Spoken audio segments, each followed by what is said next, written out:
Hello everyone and welcome back to another video. In today's video we're going to be going over a lot of things. This is basically a guide on lots of stuff. I'm not going to say basically what's in it. If you want to know what's in it, you can look in the description. There'll be basically a bunch of timestamps. You can go to wherever you want to see in the video. But basically we're going to be going over just general everything really. You've got relics, you've got how to obtain diamonds, you've got leveling up characters, Constellation, box CC, you know, Demon King, all that kind of stuff. We're going to go over lots of stuff. And yeah, of course, if you like this video, make sure to like, comment, subscribe, and let's get into it. I'm not sure how long this is going to be, but this might be a very long video. Okay, and the first thing in this video we're going to be talking about is gold, and that is because gold is needed for everything in this game, from upgrading characters, to leveling up gear, to leveling up outfits. Basically anything for character progression, gold is a required resource. The only thing it isn't is acquiring outfits themselves, where it's either real money or diamonds. Apart from that, gold is basically needed for everything else for a character. So first thing we're going to be going over is the best things, or the best one to farm, which is the hardest difficulty, of course. If you can do the hardest difficulty. If you can't do the hardest difficulty, the one beneath it is still good. Now, what I am going to go over is how much you get per 10 runs, because that's how I normally do it. I normally do it every 10 runs. So, to do the hardest difficulty of Gold Dungeon, which is the current one I'm currently showing on screen, it is, for every 10 runs, roughly 1.4 to 1.5 million gold, which is about 150k a run on average. That's on average. Of course, sometimes you'll get more, sometimes you'll get less, and also this does not include the UR chests you get, which I think are about 92k, 93k, I'm not sure how much they are. But you get a lot from them as well. And what the gold to stamina ratio is for this, so for every 1 stamina, you get 5,000 gold, which is quite a bit. It's quite good. To be honest, it is very good. And then, of course, if you do this one down here, I'm not sure what the stamina to gold ratio is, but I can tell you, you get roughly 100k a run. It's about 1 million per 10 runs. Of course, you can do the math. 10 times 100k, and gives you 1 million. But the more you do it, the more inconsistent it will be. What I mean by that, not in a bad way, the more you play Golden Dungeon, so let's say you're doing 100 runs, it won't be 10 mil if you're doing this one, the 100k one. It will probably closer to, I don't know, 12 or 13 million. And if you were to, for example, do the highest one where you get about 150k a run, it won't be 15 mil, or probably closer to 17 to 20 million, depending on how lucky you get or how unlucky you get. Of course, there's a little bit of RNG to it, but you're always definitely going to come out on the higher side than what you asked for. So, you know, if you want, let's just say you want 70 mil, you could, sorry, not 70 mil, 7 mil, you can probably get away with doing around 65 runs, and checking it, if you've got enough, you got enough. If not, you can do a few extra runs anyway, it should be close enough. But that's it for gold. Gold is a very easy thing to farm. When it comes to teams, there's many ways you can do it. Of course, you can do what I do, which is I've currently finished my affection. Affection is a passive way of making diamonds, which we get onto later on in the video when we start talking about diamonds. But I would recommend an affection team. The best affection teams are like ones with sins on it. You know, I have a whole video going over me maxing out my affection, how you get it, if you want to go see that. But you use an affection team, and if you really badly want gold, use a speed team. This is my current speed team. When Thor comes out, I will replace Gloss with Thor, just for the extra death damage, kind of broken that she has.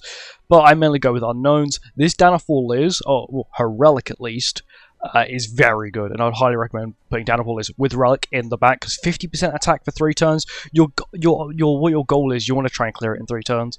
First phase will take you 2 turns. 100% of the time will take you 2 turns, because you kill 3 of them, and then the 4th one drops down, you kill that one, and then you go on to the final phase, which is only 3 enemies. There's none in the back, so you just got to try and wipe them ASAP. Of course, this one is kind of hard, because they have a lot of HP, and they can hit kind of hard. Of course, that is if you're doing the 6th floor. If you're doing the 5th floor, it's kind of easy, kind of trivial, you can just use whatever team you want. But it is definitely a lot more worth it if you can to do the 6th floor, because this floor, not only you get more gold for your stamina, but it's just more efficient in general. It's just better in every way possible. But anyway, we're going to be going on to the next topic now. Whilst we are talking about Fort Soldieress, I thought we would also go over the XP pot dungeon as well as the books dungeon. So, when you are farming XP pots and books, the best day to do that is on Sunday. Currently, it is not Sunday, so it costs you 34 stamina. But if it was Sunday, it would only cost you 17 stamina, which is half the price. You're saving half the stamina, and you're still getting the same reward. It's best to do it on a Sunday. Sunday in Grand Cross, or at least in Fort Soldiers, has always been a day where everything's on half stamina. Even back in the day, Gold Dungeon used to have a half stamina, where it used to cost double the price. Now it costs half the price, and there's no half stamina because of it. But this is definitely still worth only farming on half stamina. If not, it's a ridiculous amount of stamina pots, which even someone late game like myself, who has tons and tons of silver coins to get tons of stamina pots, I wouldn't say it's worth it. Unless you really desperately need it, I would not recommend doing it until it's half stamina. Same with books. But once again, these stages are a lot easier. Once again, you can just run your gold farming team. It's just super easy. Or an affection team, if you're of course using an affection team. But these are so much easier. You could just run like the team you'd use for floor 5 on Gold Dungeon, which is really easy, on this, and you'd be completely fine. Of course, the book dungeons all have their own separate enemies. For example, you've got Hellbrim here, Red has Droll, and I'm pretty sure Blue has Ludo. Blue has Ludo. But once again, you can just use an affection team or a speed team if you really need them. And once again, Sunday is half stamina on all of these. So it's half stamina on these two, plus these dungeons here. All of these dungeons here below these two. Everything below these two goes on half stamina, which is kind of nice because they are very expensive. But yeah, that's really it for Fort Soldiers, really. Of course, you got these, only done on half stamina. It ain't worth it. Books 1 is a little bit more worth it because you have a higher chance of getting the books you need. It's only 6% chance, but when it comes to the XP pots, it's horrible. You have 10% chance of getting 3. That, you need 700, or nearly 700 of them to get an LR from 0 to max. Sorry, 1 to max, which is a lot of runs. Think about it. Look at the chances of you getting an actual good item. 40% that you get a half decent one, and still then there's a 24% you only get one of them. You know, you do a lot of runs, so best just do it in half stamina. But on to the next topic. The next topic we'll be going over is limit breaking characters. So, limit breaking characters is actually different depending on the rarity or the base rarity of the character. Of course, the rarities are rare SR, you have SSR, and then you have UR. So, of course, the most expensive one being UR, cheapest one being rare. So, when it comes to rare characters, they do actually all cost, or actually every character in the game still costs the same amount of demon mats, no matter the rarity. A UR-based character will cost the same amount of demon mats as a rare character, which you probably think, it ain't worth it. Well, it's worth it if you need box CC and GP points, trust me. You might get desperate sometimes, you end up doing things like that. But, what the cost is, so when you get characters, the rarity of the character will depend on the rarity of the pendant needed until you reach level 90, where it will be the rank higher. For example, a rare character will need SR pendants at level 90 onwards. An SR character will then require SSR pendants at level 90 and onwards.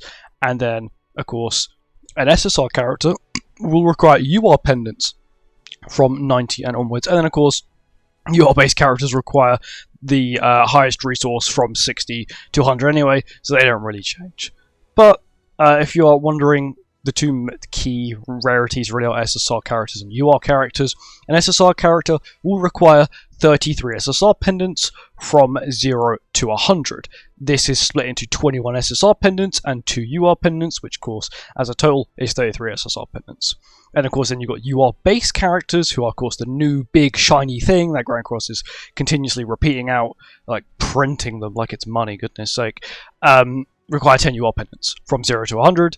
And once again, that is 60 SSR pendants, which is a lot of SSR pendants for a single character. Nearly the cost of 2 SSR characters for a single UR character, but a single UR character always has really good CC, and then normally a lot more long-term characters, normally a little bit broken on release, but that's just how they're meant to be.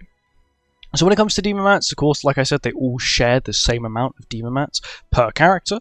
That is 50 red demon horns, 80 grey demon wings, 80 Howlix ears, 145 Belmoth cores, which is the highest number of demon mats required, and then 125 original demon material.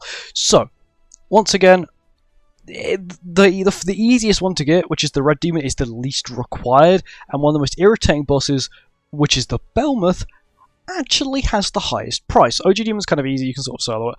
Belmoth, you need a slightly competent teammate.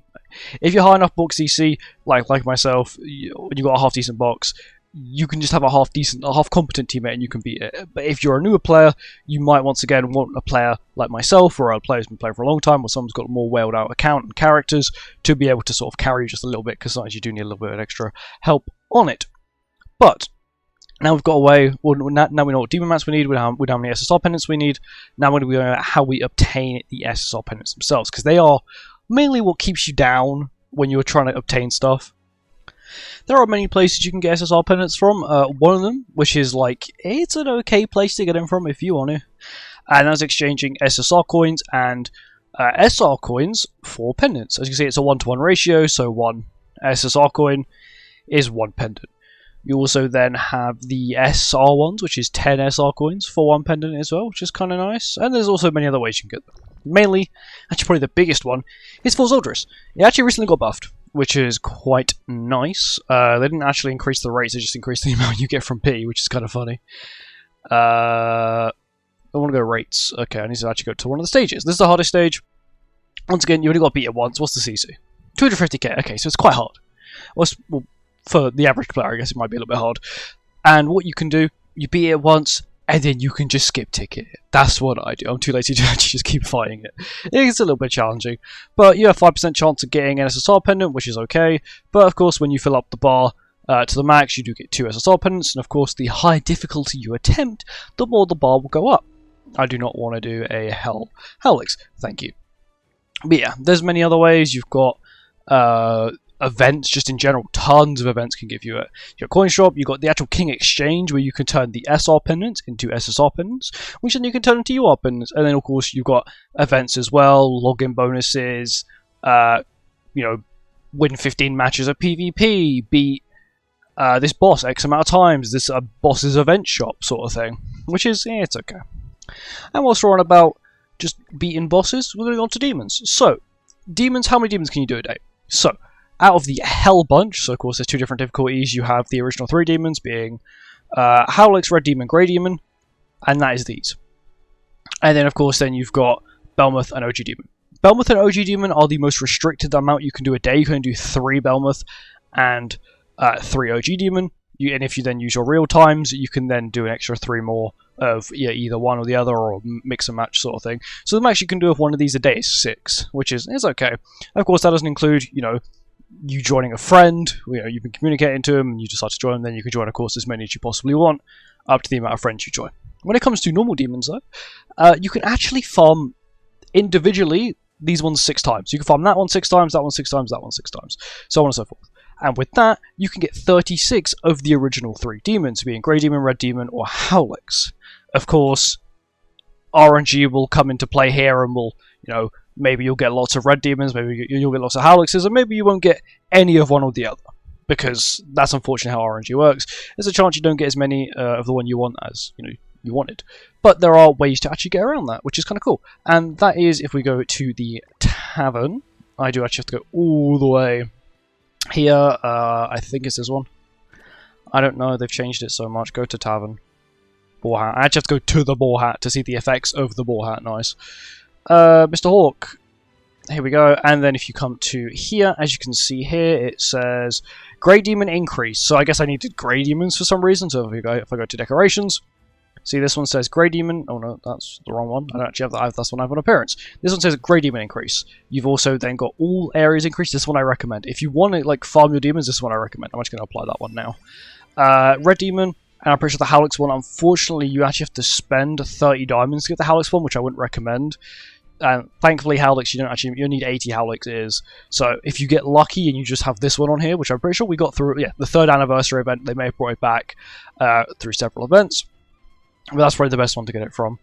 Also, let me quickly show you the best teams for each one, or the teams I use. They're not the best teams, some of them is sort of like, this is Hell Red Demon. It's extremely, extremely easy. It's 300k CC, which can be split between 2 people. I have 340k on one team, And as long as you're using like the most latest festival, that's blue. You know, Demon King Melee insane, Elor Zildris insane, even Esterosa's kind of good. The Darkness stacks will help out both teams, which is nice. Grey Demon Glass is a Dark Knight. She does so much damage. It's insane. She carries this team. And I do feel like Glass is probably the best character for this. Of course, she's a collaboration. If you don't have her, Lolly Merlin's good. You've got Green Freya, once again has 2 range skills, which are kind of good. All you really want is characters that have range skills. Of course, Danafall is no range skills, but that's completely fine because I'm mainly using her for the entire hand rank up, plus the fact that her relic gives me 50% attack, which means these two hit even harder. And of course, because these two are unknowns, I also have Ramen back. You can change out for like Alioni, who is a very good budget character. That's how you spell it. There it is. Which increases your HP character's attack-related stats by 10%, which is kind of nice. Onto Howlix once again. It's a pretty standard team. This is the team I also use for OG Demon, but it works in Howlix as well. Melee's your main DPS. You do kind of want Relics, and you can really pop off. Gotha puts out some good damage, and Diana can also put out some good damage as well. When it comes to gear, I'll go over gear after I've been over all the teams, because some people may ask. Belmuth, it depends what team you're running. So, of course, someone runs Zaneri, someone else runs Gotha, and you sort of switch it up that way. So it depends on what team you're running. Either you're running Zaneri or you're on Gotha. And then, once again, OG Demon, same team as Howlix, because they use the same typing. And we're actually going to go on to gear sets. So, I don't run attack crit on everyone on this. Of course, Melee's currently not running attack crit, but I normally run attack crit on everyone on this team, because it's just the way it is. Apart from Zeldris. Zeldris is fine with HP defense, because he's an absurd amount of crit damage base. Cusack doesn't matter, he's just a bad character. This, once again, everyone's attack crit.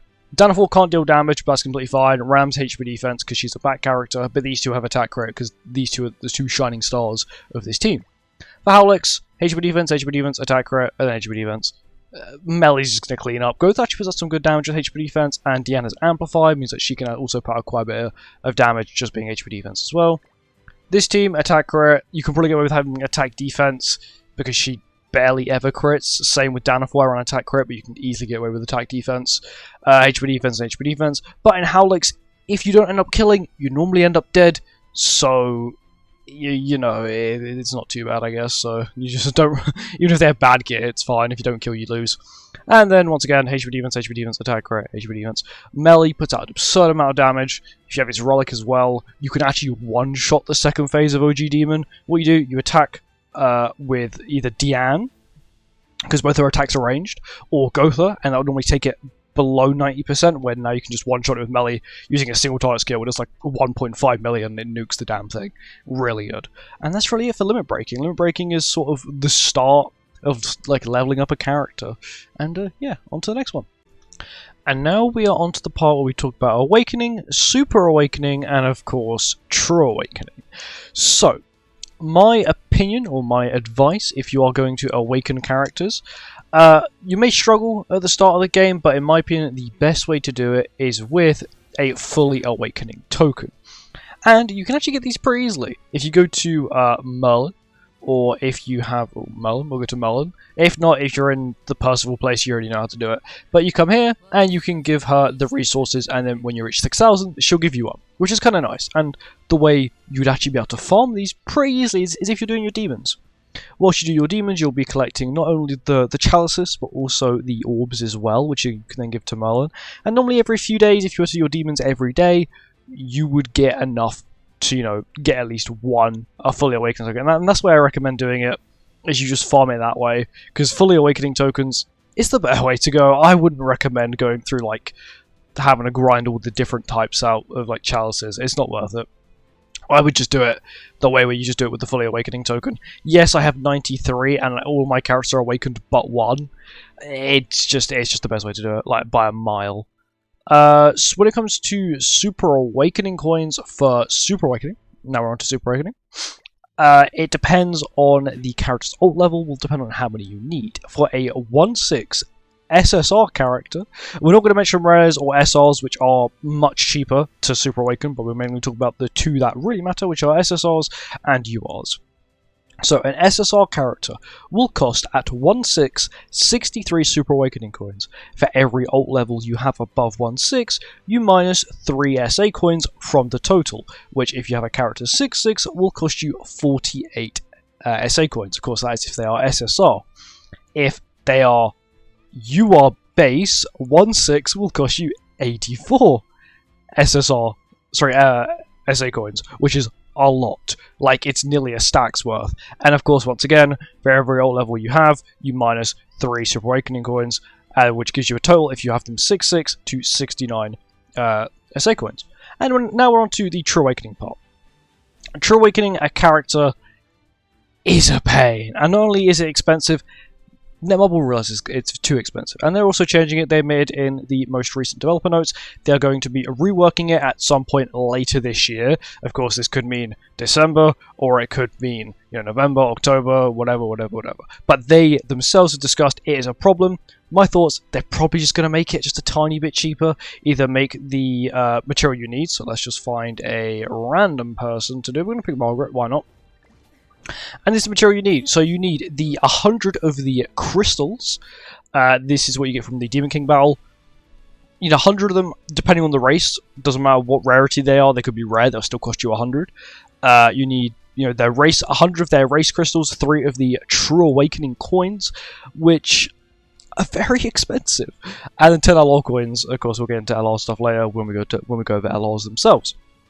But the way you get True Awakening coins is you can either buy them with, you can buy them in a coin shop for like 60 gold coins per, which costs you 180 per True Awakening character. Or I'm pretty sure you can buy them for 4 SSR coins, which would cost you 12 per character. Or you can trade in 12 Super Awakening coins to get one of these True Awakening coins, which will give you a total of 36 Super Awakening coins. And I would recommend doing it the Super Awakening coin way, even though it costs you a lot. And what that would do would bring the grand total of a 1/6 True Awakened SSR character to a whopping 99 Super Awakening coins. And now let's talk about UR-based character, which would cost you over a stack, 120 Super Awakening coins for a single character. That is absurd. That's nearly the price of 2 non-True Awakened SSR characters. It's absurd, but that's just how it is. Obtaining SA coins, it's a little ropey. Of course, you've got dailies, you've got weeklies, but you've also got the time limit dungeon as well, which we get a key for every other week, so every 2 weeks basically. You come here, you fight this, you get like 20, maybe 24 if you're lucky, right? That's unfortunately how it works, but that's some of the best ways to get it. Of course, you've got events, exchange shops, so the World Tree exchange shop, you can get 7 a week. You've got, of course, Knighthood Boss shop. I think you can get them from the PvP shop as well. And yeah, there's many shops you can get them from in the game. And of course, if there is a King event exchange on, so it's one of the event ones, you can trade in 3 SSR pendants for 1 SA coin. I'm not sure how many. I think it's either 9. It's either 30 or 10 SA coins you can get. I want to say 10. I don't think it's 30. 30 sounds like too much, but it's either or. But True Awakening a character, it's an investment, and I only recommend True Awakening characters that you believe are going to be useful for a long time. For example, this Valenti. Most of the UR-based characters are worth it. I haven't done Gotha. I will eventually do Gotha. But LR Liz I've done, Glocks I've done. So what I've done is all the rat characters, I've done them. Of course, Melee, Nalfmi, quite good PvP characters. This OG Chad King, because at the time he was good for Demon King. No longer needed for Demon King, really. Bond, very good character. Gelda, very good. Of course, Glass is probably the only one that I would say is maybe the worst one I've picked. But that was because I was making videos on it, and she's actually still quite good to this day, and she's actually quite a good counter to Meliodas. But that's really it. Just pick characters that you know are 100% worth True Awakening before you do it, because it is an investment. Of course, they are saying they are going to change True Awakening. I think that's because they've probably seen the stats. And before 70S Leaks got sort of taken down, he did sort of leak the fact that there are 5 other True Awakening stars, which isn't a good sign, I'm going to tell you that. And they're probably thinking, we can't charge this price for True Awakening if we're going to make more than 1 star, which is true. In my opinion, it should be 12 SA coins per True Awakening. I believe that is a perfect amount, especially because we've got to do so many characters. It's available on every character. It's like a relic where, you buy on one Lost Vein, you get it for both Lost Veins, sort of thing. It's not like that. You have to do it per character, and it's the same price for every character. And not only that, the crystals are a pain to farm anyway, so you might as well let that be the limiting factor, rather than the Super Awakening coins, which we need for literally every character in the game, and we now need basically 100 for every character if you want to True Awaken them. It's stupid. That's just how it is. On to the next topic.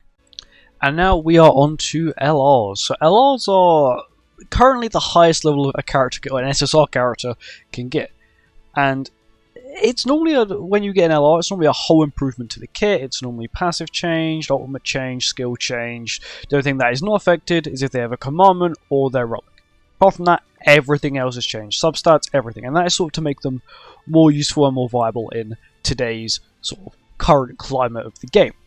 Now let's get on to how you get these LRs. So, to unlock an LR, you need 100 LR coins. I'm pretty sure you need also 6 LR books or 3 LR books of that type, as well as 6 UR pendants.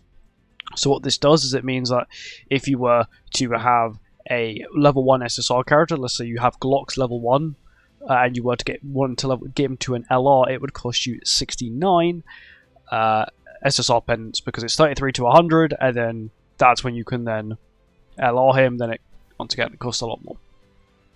So there are a few drawbacks of LRing a character, mainly the cost of XP pots. It costs a lot, like 700 if you're at 700 to 900 of the 5-star pots, which is a lot, and I mean a lot of farming for 4 soldiers, an absurd amount actually. And then of course you have the main thing, how do you get the LR coins themselves? Currently you can either purchase them with real money in bundles. You've got event bosses, Labyrinth, Hero Arena, and the World Tree Exchange. Those are the only current ways in the game that you can obtain them. Of course, you know, they may make different ways in the future. There may be sort of events where they give you them, but overall, the main ways you get them are through Labyrinth and Hero Arena and event bosses. World Tree, you only get 1 a week, so it's not the most, but the World Tree Exchange is technically a way to get 1. If you are at 99, you need to get 100 to get a half decent LR or an LR you want, then yeah, it's not too bad. But LRs are pretty simple. You do have to have a character level 100 SA6 to even unlock the option to LR them, which is, I guess, okay. You have to, of course, max out their awakening. Apart from, you do not have to True Awaken a character before you LR them. You just have to have them SA6 level 100, and then you have the option to then LR them, which is quite expensive, gold and XP pot-wise, but apart from that, it's not really too bad. LR coins are a lot more frequent than what they used to be, so that's not bad. Yeah, just really waiting for events to give us some, and that's it. On to the next bit now. And now we are on to probably the longest part of the video, which is going to be equipment. So, I'm not going to go over how to push box CC in this bit. That'll probably be later on where I talk about box CC. But firstly, we're going to talk about how you obtain gear, just equipment in general. So, there are 2 ways to do that. One of them, actually, there's actually 3. So if you go to the menu, if you have obtained these, which are the tier 5 awakening things, you can just select what gear I can go use, and I can select whatever gear I want, right? That's a way to get them.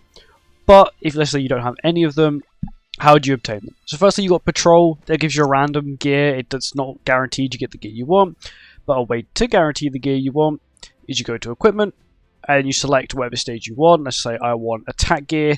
And then if you complete these stages, let's say I want defense gear here, these challenges will rotate through the first 5. The 6th one doesn't count because it's part of the boss one, so unfortunately you do have to just RNG that one to hopefully you get the SSR variant.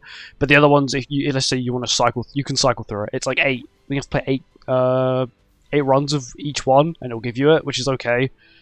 It's not too bad. This is the best way. This is the way I used to farm it, like back in the day. Now I've just got too much gear and I don't know what to do with it.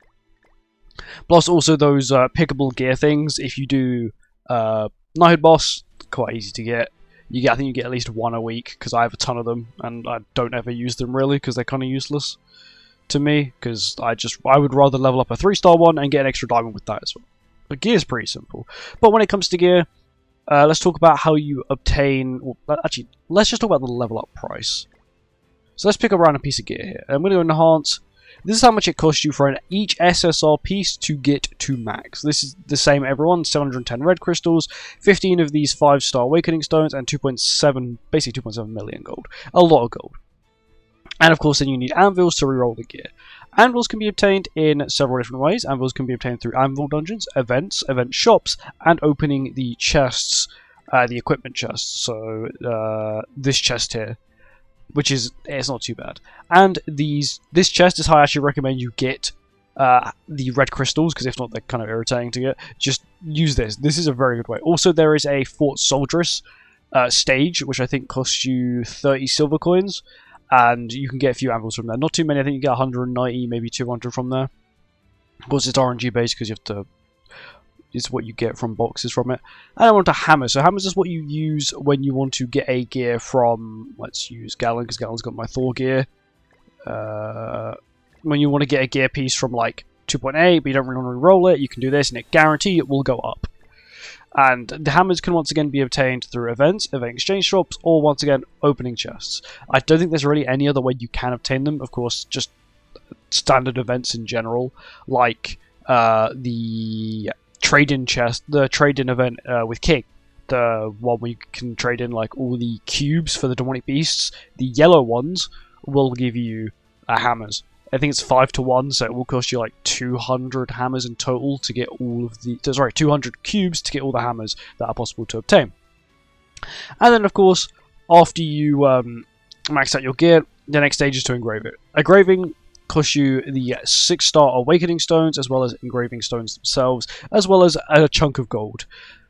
Also, gear can be unengraved when engraved, but the main ways you can actually get, or basically the only ways you can get engraving stones are through events, once again events exchange, and Training Grotto. Training Grotto is a game mode that most people just don't do because it's long and boring. It's not too bad. You just do it once a week. That's it. Of course, if you have a ton of keys, just sit down for an hour or two and get them done, because it is worth doing. So Training Grotto will have it has 9 stages and then 3 boss stages. So after you play 3 stages, you then get a boss stage. Once again, 3 stages boss stage, 3 stages boss stage. There are 4 different difficulties. You've got level 1 to 4. Level 4 will basically guarantee you the bare end crystal, which means you have a higher chance of getting more engraving stones. But not only that, if you were to do all the challenges that are there, or for each crystal is like 5 challenges. If you complete the 5 challenges for that crystal, you get a diamond, and that's for every difficulty. Meaning there's 9 stages, 9 times 4 will give you 36. You can get 36 diamonds for completing all the challenges. Yes, it will either take you 4 weeks to do it if you, of course, play this every week, or it will take you 4 keys, basically 4 whole runs it will take you, because you can only do 1 difficulty, not per run, but you can do 1 difficulty at a time. Because, of course, there's 9 different sets of enemies per level. And that's really it. That's the only real reason you would want to level up. You'd want to do this is for the engraving stones. You also get hammers from it as well. I forgot to actually mention you get hammers from it. So from completing 3 stages, you get 2 hammers. For completing 6 stages, you get another 3 hammers, which takes you to 5. And then for completing 9 stages, you get another 5. So it makes a total of 10 hammers per run of Training Grotto, which isn't the best. I'm not going to lie. But overall, equipment is like huge. Like, you need to have good equipment. Of course, if you're playing ungeared, and you don't really play geared, you only really need to level up the character you use for PvE then. But of course, I always like making gear for my characters. HP defense will give you the most CC when it comes to gear. HP defense is definitely the best way to go. And I don't recommend this, just a tip, if you are making gear for someone, get it to like, don't get it to 3%. Get it to like 2.9, because if not, you're sort of wasting hammers. And of course, unless it's a sim. If it's like Melee, Escanor, Diane, Liz, Barn, Goth, or whatever, then you can make perfect gear. Of course, with Fortnite's coming up, maybe it's not the best thing to do, but that's of course just my opinion. And now we're on to the next bit. Okay, now we are on to outfits. So outfits can be obtained only, actually no, there's a few ways to obtain them. So you've got events, there are event shops. You have, with real money, you've got the outfit shop and Hawk Pass. Hawk Pass is normally for the Hawk Pass like currency, and then of course the actual outfit shop itself is diamonds. So this is just my tip: if you spend money on the game and you want to buy outfits for characters, buying outfits with real money is the cheapest way to do it if you spend money on the game, because 90 diamonds an outfit is a lot of money, because that is what a UI outfit, a full UI outfit will cost you 90 diamonds, a full SSI outfit will cost you 60 diamonds, which is a lot. Alright, and why would you do that when, like, 60 diamonds is like, it's like 1 Great British pound to 1 diamond, so you're looking at like 60 quid for an outfit, where instead you could have spent, sorry, it would have been 90 quid, because of course you can only buy UR outfits. So, it's better to just pay it with real cash. I know it's like £13 in British currency, but it's worth it if you're going to spend money on the game. And that's the reason why I would recommend purchasing using real money over diamonds. Of course, if you can. There are sale events, but normally sale events exclude like the previous 2 festivals, so the most current meta characters at the time are normally excluded from it. So when it also comes to outfits as well, seasonal outfits are money only, so they're only cash, and same with collaboration outfits, they're only cash as well. But now let's get on to just general. After 2 weeks of a non-collaboration, non-seasonal outfits release, let's just say when Sab released, you can now buy Sab's been out for more than 2 weeks, you can now buy her outfits with diamonds. It will cost you 30 diamonds for a UR piece and 20 diamonds for an SSR piece. As you can see here, she has an SSR one where if you spend 100 diamonds during her event, you got this outfit. And when the event disappears, for example when her banner disappears, it will cost you only 20 diamonds, and this event will actually come into the shop. That is how it works, and that's going to be happening with the Thor update whenever this video drops. I have no idea when this video is going to drop. But yeah, and let's go on to upgrading outfits. Like, who's a good candidate for upgrading? Let's just scroll down, and we're just going to pick someone. Okay, we're going to go to this melee.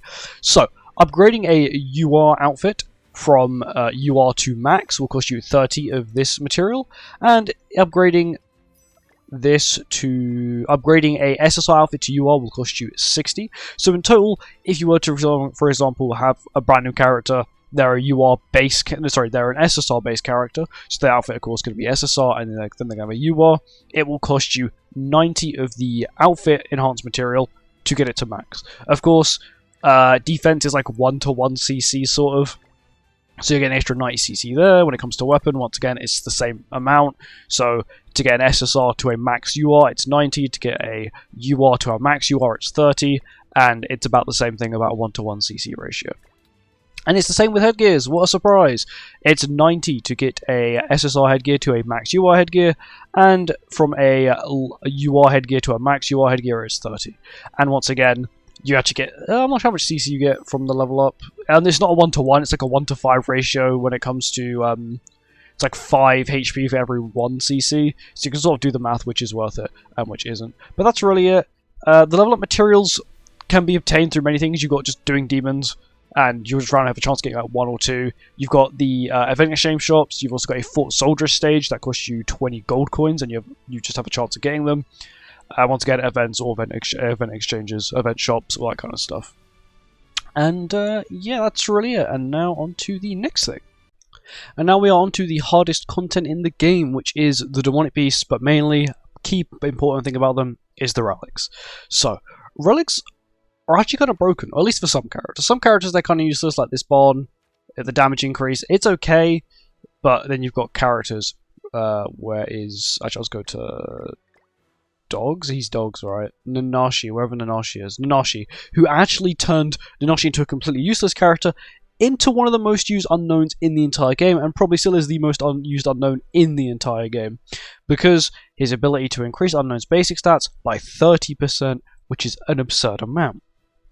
His CC is really bad, but it can make and break a character. So, back in the day, when relics were first released, as you can see, the majority of characters here are, well, actually no, all of them are humans or unknowns, because back in the day, the demonic beasts, there was only going to be like 3 of them, and they were going to be split into races. But guess what? That never happened, because then they realized they need to make a more permanent solution, so they can keep adding more demonic beasts and keep making more challenging content to keep selling us more characters. And then when it comes to demonic beasts, some relics are completely useless. Like I said, I wouldn't recommend getting half the relics here. This Arthur one's quite good. Escanor's one, of course, get it. Gotha's one's not too bad. You've got Shin's one. This Merlin's one's actually really good. This Merlin one's not too bad. Valenti's one, because of course the new demonic beast Valenti is quite good. Magelda is insane. You want Magelda's one. Brynhild's is nice. Gotha's is good. Zaneri's is good. Jenna's good. Twigo's is, I guess, okay. And the rest of them are quite mid. When it comes to Deer, there are many good ones, like Atul. Margaret's is nice. All of the Archangel ones are nice because of the, of course, when you use them as a link, they get more CC. This Downfall one's insane. Yorm's is quite good. This Liz one is really, really nice. Like, really, really good. The rest of them are kind of useless. Dogs. Sorry, yes, this dog. Yeah, this is Dogs. Once again, not many too good ones. This one's okay. This one's just like damage cap in PvP for Ragnarok characters. This one's really good, which is Giants stat boost. Giants basic stats increase by 25%, works everywhere. This zone was good at the time, but it's now kind of useless. Ninashi's one completely broken. King's one's nice. What's her name? Tonar one is really, really good for dogs. Bad. Glox's one's nice just for CC, for just anything really. He's an LR character, you kind of want it. Nidhogg, Malaska's one's good. Zeldris' one's good. Freya's one's good. Lostvane's one's good. Queen Diane's one's good. Freya's is good. Esterosis is good. Roxy's is very good. Merlin's is also very good. Okay, now we're on course onto the new demonic beast. Good, bad. And of course, Hell's Relic also drops soon as well. And Hell's Relic is also very good, and in my opinion is a make or break for the character. But that's it. Apart from that, we've got teams. So for teams, you can sort of just run any team. So I'll just go over the teams. For Bird, this is of course not including floor 4 when it drops. You want to use unknowns and humans for clearing floors 1 to 3 the quickest. Really good. For Deer, just unknowns really. Unknowns and then a mixture of like sins and unknowns is pretty good. Melee, Demon King Melee mixed with the new Ultima 1 is really, really good. Like you can basically speedrun it, and that's actually the team I would recommend because it's really good. It's really strong. Dogs, humans or unknowns once again will absolutely murk it like completely. It'll make it so easy, especially if you have the perfect team for it. Nidhogg, there are many teams you can use, but I would only recommend this team. There are 2 substitutes you can make. You can make a substitute for Red Freya for Green Freya, but Red Freya is soon going to be free. And then Blue Margaret for Red Margaret. Sorry, Red Margaret for Blue Margaret if you don't have Red Margaret, because mainly Liz is going to carry this team. My friend, I did floors 1 to 3 on his account using Green Freya and Blue Margaret. It was a little bit more challenging, but as long as you know how to play around all the little details, it's completely fine. And of course, then you have the most current demonic beast. I say this is the team you should be using. If you don't have this team, I wouldn't even recommend doing it. You can change up Melee for Zeldris, LR Zeldris, or Esterosa, or Vittoria if you have Vittoria high tubes, and of course with the new Thor as well. She also looks like she's actually very good for this as well. But yeah, that's it for demonic beasts and just relics in general. Of course, we have the relic upgrade coming soon. That is with the floor 4 of Bird, which seems okay. It seems quite challenging. You can infinitely farm it. The difference isn't that much. It's like 160 attack, 200 defense, and like 900 health, which is equivalent to like 500 CC a character, which isn't too much. You only get a single GP point out of it as well. It's a little bit of a grind to get, but apart from that, it's okay, I guess. I think it's their way of making it. So initially, you'll need to farm this one. Then for the second upgrade, because I'll probably make more than one upgrade, you can then do this one, so on and so forth, to sort of make it so you wanna be able to farm, basically just make all the demonic beasts sort of usable again, or playable. But yeah, that's it about relics. On to the next one. Now we are on to diamonds. So diamonds is quite a weird one, as diamonds can really be obtained in many ways. Of course, you've got affinity for characters, you've also got things like just story. Doing your story will give you it, events, affection, which I've just recently maxed out. And a quite a big one also is achievements. You can get early game, you can get tons, and I mean tons of them from very obscure achievements.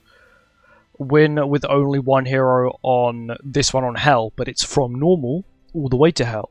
So you get like a lot of diamonds. You get like you get 16 diamonds per level, and there's 6 levels, so you can do the math. You get 96 diamonds, which is a lot of diamonds for doing something that is quite easy, especially if you know your early game. You've got the brand new Escanor, right? You put 4 other crappy humans on the team, they all die, Escanor one-shots every enemy, boom, easy diamonds. Also, once again, like I said, story, dailies, once again. Dailies is quite just a standard one. Of course, you've got the story rewards, you've got the cinematic, you've got the catastrophe story, normal, regular story. And of course, you also have upgrading SSR gear to 5-star. A good, very good way to do this is by using these 3-star ones that you can get, I'm pretty sure, from the coin shop, but through events as well. You can get these as well. These is what I recommend, because when I'm making gear, instead of using these 5-star ones, I use the 3-star ones because I get an extra diamond out of it. And, you know, if I'm making a full gear set, that's 6 extra diamonds. And that could be quite a bit, especially in the long run. Of course, we can get diamonds from login as well. You get 10 diamonds a week from just standard login. Of course, event logins can give you what we've had. The highest we've ever had is 400. from maintenance and from other event stuff. You can get some in the mail. Of course, you can purchase them with your own money as well. Achievements, like I said, you got achievement milestones. So really, there's not many other ways to get diamonds infinitely. Of course, affection is quite a good long-term passive way. Achievements is a grind, but it's a thing. Of course, you've got PvP as well, PvP rewards. Of course, being a champ 5 will give you 50, being a champ 1 will give you 60. I normally sit where it depends if I've been recording. If I don't record, I don't play. I only play geared because I'm currently trying to get the 3,000 games played in geared achievement. But yeah, that's really it for diamonds. Diamonds are really basic. You got your events, you know, you've got your hero arena, you've got your labyrinth, which actually gives a labyrinth in total gives 40 diamonds, which is very good, especially for just you can get them straight away. It's not like hero arena where you have to wait like you have to wait like 5 weeks to get the 50 diamonds. If of course you're doing master mode or lower, I think you get the same. I think you get the same for lower hero arena ones, but the diamonds are pretty simple, and unfortunately, they're not super easy to get. Of course, you could say that the only way in the game, right? This is 100% true. The only way to 100% infinitely farm diamonds without paying money is upgrading SSR gear to 5-star. That is the only way in the entire game to do it. But yeah, that's it for diamonds. On to the next thing. And now we are on to box CC. So let's go over CC first, then we'll go over the best ways to push box CC. But you want to know the best gear for CC in general? HP defense. Mainly because you get so much HP, and characters have a lot of base HP, you get the most out of it. That's just how it works. Now let's go over stats. So how much CC do you get per stat, basically? So for 1 attack, you get 1 CC. For every 2 defense, you get 1 CC. For every 5 HP, you get 1 CC. For every 1 pierce rate, you get 5 CC. For every 1 resistance, you get 4 CC. For every 1 regenerate, you get 5 CC. For every 1 crit chance, you get 5 CC. For every 1 crit damage, you get 3 CC. For every 1 crit resistance, you get 4 CC. For every 1 crit defense, you get 4 CC. For every recovery rate, you get 3 CC. For every lifesteal, you get 5 CC. Unlocking the passive gives you 500 CC. True Awakening a character gives you 1000 CC. And every alt level gives you 400 CC. So the difference between 1.6 and 6.6, if we both have the same character, is 2000 CC. That is because of alt level. That's how that works. So if me and you had identical characters, mine was 1.6, yours was 6.6, the only difference would be that mine would have 2000 less CC because of alt levels. That's how it works. But the only good thing about alt levels is that, sorry, just general CC in general, me and you, if we had the exact same character, this one on my account and the exact same character on your account, same gear, same everything, they'd have the same CC, as this CC is the CC of the character. That doesn't include box CC, Constellation boost, everything like that. Doesn't include any of that, which is good. Because that is kind of irritating. Once again, like the best, if you want CC, the best thing is to get headgears. Headgears gives you tons of CC. And of course, headgears can sometimes be shared between characters. And how can you get outfits sometimes? Affinity. Maxing out affinity will guarantee you 1 cosmetic from the character, no, 1 outfit from the character. That could be either a weapon, an outfit, or a cosmetic. Sorry, an outfit, a weapon, and a cosmetic. It can be one of those 3. Normally, it's a cosmetic. Sometimes, if you're lucky, it's a weapon. But most of the time, it's a cosmetic, which is good. More CC. But now you know the best time, what every stat gives you CC wise. Let's go on to pushing box CC. So pushing box CC, the best gear to put out on everyone is HP defense, of course, and it is rare HP defense. And the reason is it does not cost you any anvils to level up or to reroll gear, because if you were to go to SR, it would cost you anvils to reroll gear, and that's not what you want. You want everything to cost you gold. If everything can cost you gold, all it's end up costing you is silver coins, which is the best way to do it. As you see, I'm at 14 million box CC, and yes, my box is very leveled up, and you know I've got like 100 and something super SA6 level 100s, but that's not really max. If you click on half my characters, rare gear, SR gear, most of them are rare gear. And I can just go on for ages and ages. Unless they need specialized gear or they've already got half decent CC, they'll get SR perfect gear that we've gotten from events. But apart from that, I just give them rare gear because it's half decent. And of course, if you are, you know, thinking about pushing box CC, you do want to every alt level you get, that can be put into a character you want to do it. Not only is it 3 GP points, but it's 400cc. And after a while, both of those will really start to kick in. The 3 GP points, it's actually quite a bit, especially when you think about it per character between 1.6 and 6.6. That's 15 GP points, and it's 2000cc. After a while, after a few characters, it will start racking up. Of course, it costs you get the same amount of GP points and the same amount of box CC from 6.6ing a rare character as you do the brand new UR based character, which will be thought as of tomorrow. But yeah, that's really it for CC. Now we're going to go on to Constellation.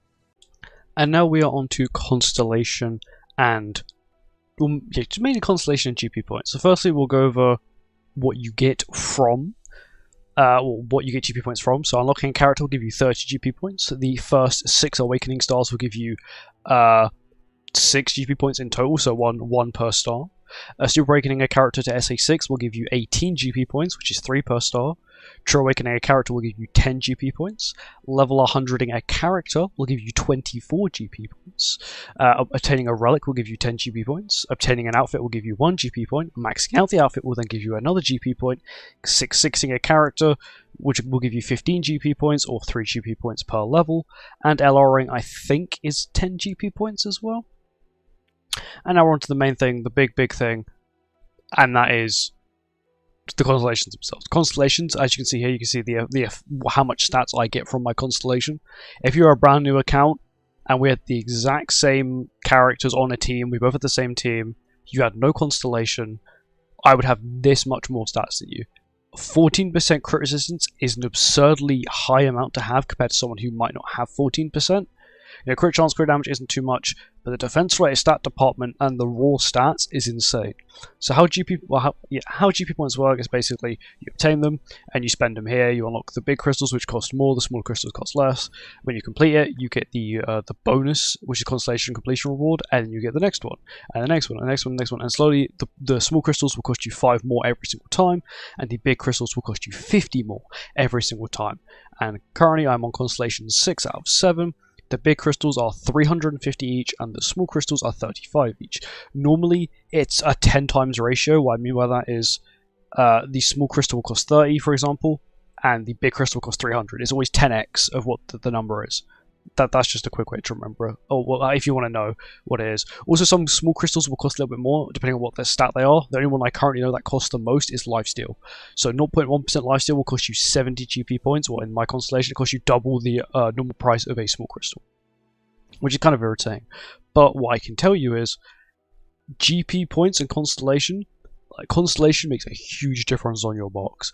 The boost to main stats and substats, let me show you. I'm going to give you an example. So of course this will also have my effect of like box CC and stuff as well. But Glock's 75,109 CC. Let's find a team quickly. What team don't I need? I don't know why I've got this team. Oh, that's my new Demonic Beast team. Oh. Okay, now what we're going to do, we'll remove everything from here. We'll then remove this as well. And we'll also remove these cards. And now you can see the effect of box, but mainly Constellation. And of course box CC put together. But I gained 14, nearly 15,000 CC from 14 million box CC and being on Constellation 6. That, also if you go to PvP, this is no food, 222k. I can reach 250k. Not, of course, that's with food. I can reach 250k, not without food. But what this means is that people who have higher constellations than you are normally either whales, or small spenders like myself, or long-time small spenders like myself, or just in general, just really hardcore free-to-play players. They can get that far. But mainly, you get your GP points from unlocking characters and maxing them out. That's why I recommend maxing out like characters that are half decent. Even just awakening them all to 6 star, if you can, is worth it. It's 6 extra GP points per character. There's over 200 characters in the game. 1,200 GP points. Never going to come in wrong. Of course, you don't unlock the Constellation thing until you have like 70 or 80 characters, which is like kind of quite far into the game. But you'll immediately notice the effect. And of course, after a while as well, you unlock the these. So when you are, I think, so I'm currently 1, 2, 3, 4. So when you're 4 constellations ahead, you unlock this one, and then you unlock something called the Chaos Constellation, which basically you can like spin a wheel, and if you're lucky, you get like a higher boost, sometimes you get a lower boost. It doesn't matter, but it's kind of a dead system. but you unlock it when you are 4 higher. So if you're 1, 2, 3, 4, if you're on the Constellation of Gluttony, you would have this one unlocked. That's when you unlock your first Chaos Constellation. When you're at Pride, you unlock this one, and when you're at Wrath, you unlock Envy. I'm pretty sure there's none on those. If I click on Envy, boom, it's there.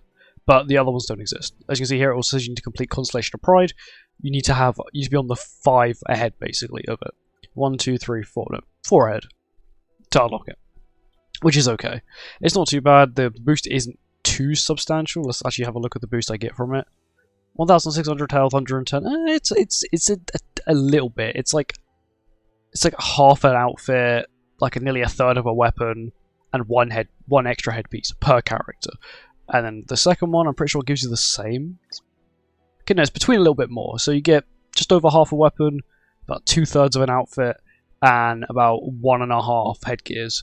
Of course, if this is slightly rigged against you, you have a lower chance of getting the higher rolls, and you can't pick which one you reroll. You reroll all of them at once, which is kind of an irritating thing, especially when you just keep getting the worst ones over and over again. You can also choose to not accept the reroll. You like reroll it, you see you get something bad, you can say, nah, I don't want to reroll it, which is what you can do, which is what you normally do. I normally do is I always try and get them all just roughly about the same percent, and I always boost the lowest one. That's just how I do it. But GP points in general, box CC, Constellation, 100% you need to push it. If you're planning to play this game long term, you want to enjoy the game, unfortunately, you do need to push high box CC, high GP points to be able to attempt and to make it easier to play the harder game modes. The Rat is a good example. Just any high-end Demonic Beast, any new Demonic Beast, you're going to need the highest box CC in the game just to be able to compete in it. Because a new player's not going to be able to do Rat, even if they have the best team for it, all 6/6, they're not going to be able to do it because the box CC and the Constellation just isn't there. That's unfortunately how the game works.